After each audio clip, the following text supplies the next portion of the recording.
উনি বারবার বলেছেন যে ওনাকে ৭৮ দিন রিমান্ডে রাখা হয়েছিল। এই ৭৮ দিন রিমান্ডে রাখা অবস্থায় ওনাকে বারবার রাষ্ট্রপক্ষ চাপ দিয়েছে তিনি যেন তৎকালীন মাননীয় প্রধানমন্ত্রী বেগম খালেদা জিয়ার বিরুদ্ধে জবানবন্দি প্রদান করেন, এবং তাকে এইভাবেও প্রেশার করা হয়েছে যে তিনি যেন বর্তমান বিএনপির ভারপ্রাপ্ত চেয়ারম্যান জনাব তারেক রহমানকে জড়িত করে স্টেটমেন্ট দেন, তবে তাকে আসামি করা হবে না, সাক্ষী করা হবে। কিন্তু ৭৮ দিন রিমান্ডে থাকার পরেও তিনি এই ধরনের স্টেটমেন্ট দিতে রাজি হননি।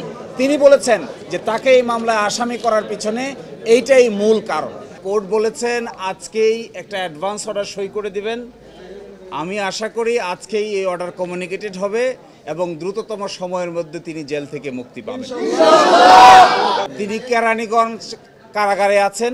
কেরানীগঞ্জ কারাগারে আদেশ যথানিয়মে পৌঁছার পর তার স্বজন এবং তার আত্মীয় স্বজন এবং গুণগ্রাহীরা যারা আছে, আমি আশা করব সকলেই শান্তভাবে আইন কানুন মেনে তাকে জেল থেকে বের করে যথাসম্মানে তাকে বাসায় পৌঁছে দিবেন।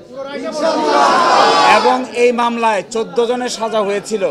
এই 14 জনের সাজার মধ্যে 5 জনকে আজকে বেকসুর খালাস দিয়েছেন, 5 জনের সাজা কমিয়ে দিয়েছেন, আর 4 জন মৃত্যুজনিত কারণে তাদের আপিল অ্যাবেট হয়ে গেছে, অর্থাৎ মৃত্যুজনিত কারণে নিষ্পত্তি হয়ে গেছে।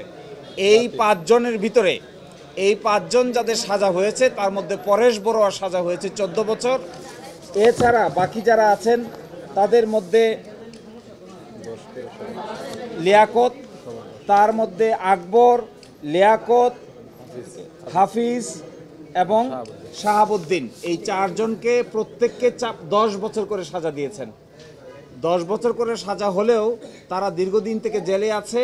বলেছেন ইতোমধ্যে যে সময়টুকু তারা খেটেছেন এটি তাদের জেল খাটার পরিপূর্ণ যে মেয়াদ আছে তার থেকে বাদ যাবে, এই জন্য তাদেরও মুক্তি পেতে কোনো বাধা থাকবে না।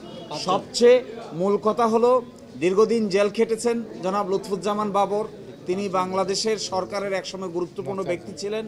দুটো যে মামলা ছিল 21 আগস্টের মামলা এবং 10 ট্রাকের মামলা, এই দুটোই ছিল ওনার বিরুদ্ধে সবচাইতে বেশি অভিযোগ। দুটো মামলায় 2 বার মৃত্যুদণ্ড হয়েছিল।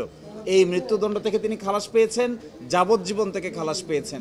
অতঃপর এখন আর জেল থেকে মুক্তি পেতে তার কোনো বাধা থাকবে না।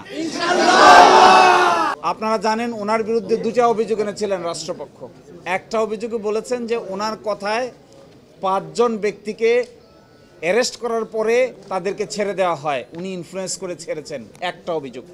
দ্বিতীয় অভিযোগ ওনার বিরুদ্ধে আনা হয়েছিল যে তিনি এই মামলার তদন্ত প্রক্রিয়াকে বাধাগ্রস্ত করেছিলেন। একটা ডিপার্টমেন্টাল তদন্ত হয়েছিল, তৎকালীন সচিবের নেতৃত্বে একটা ডিপার্টমেন্টাল তদন্ত হয়, ওই তদন্তকে তিনি বাধাগ্রস্ত করেছেন। এই দুটোর ব্যাপারে এই আদালতের ফাইন্ডিং হলো যে 5 জনকে ওনার ইনফ্লুয়েন্সে ছেড়ে দেওয়া হয় বলেছিল, আমরা রেকর্ড থেকে দেখিয়েছি এই 5 জনই আসলে জেলে ছিল, কাউকেই আসলে ছাড়া হয় নাই। আর যার ইনফ্লুয়েন্সে ওনার ইনফ্লুয়েন্সে তদন্ত রিপোর্ট পরিবর্তন করা হয়েছিল এই মর্মে অভিযোগ আনা হয়েছে। সাক্ষীরা এসে পরস্পর বিপরীতধর্মী বক্তব্য দিয়ে বলেছেন, একজন আরেকজনের বিরুদ্ধে বলেছেন যে তদন্ত যে রিপোর্ট সাবমিট করেছেন একজন জানেন আরেকজন জানেনই না, যারা নাকি কমিটির মেম্বার ছিলেন।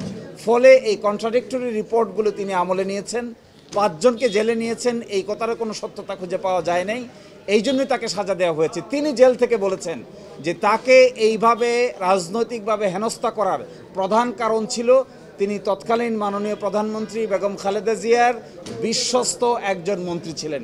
তার আর্গুমেন্ট, তিনি আমাকে জেল থেকে বলেছেন যে সব কিছুর কেন্দ্রবিন্দু ছিল তিনি খুব অ্যাক্টিভ মিনিস্টার ছিলেন, সব কাজের সঙ্গে জড়িত ছিলেন, এই জন্য তৎকালীন মাননীয় প্রধানমন্ত্রী তাকে অনেক বেশি কাছে কাজ করার ক্ষেত্রে রিলাই করতেন এবং নির্ভর করতেন। এই নির্ভরতার কারণেই তার জীবনে এই দুর্যোগ নেমে এসেছিল। আমরা আশা করব এই দুর্যোগ থেকে তিনি মুক্তি পাচ্ছেন, আবার দেশের জন্য অবদান রাখার সুযোগ তিনি পাবেন।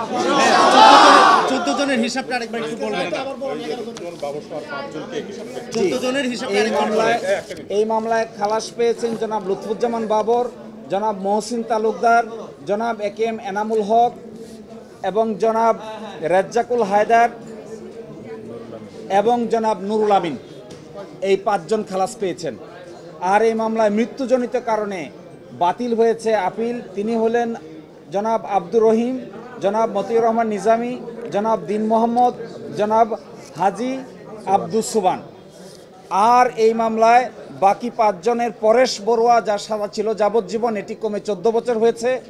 এর বাইরে আকবর হোসেনের সাজা হয়েছে 10 বছর, লিয়াকত হোসেনের সাজা হয়েছে 10 বছর, হাফিজুর রহমানের সাজা হয়েছে 10 বছর এবং শাহাবুদ্দিনের সাজা হয়েছে 10 বছর। এই সর্বসাকুল্যে 14 জনের বিচারের রায় আজকে ঘোষণা করা হয়েছে।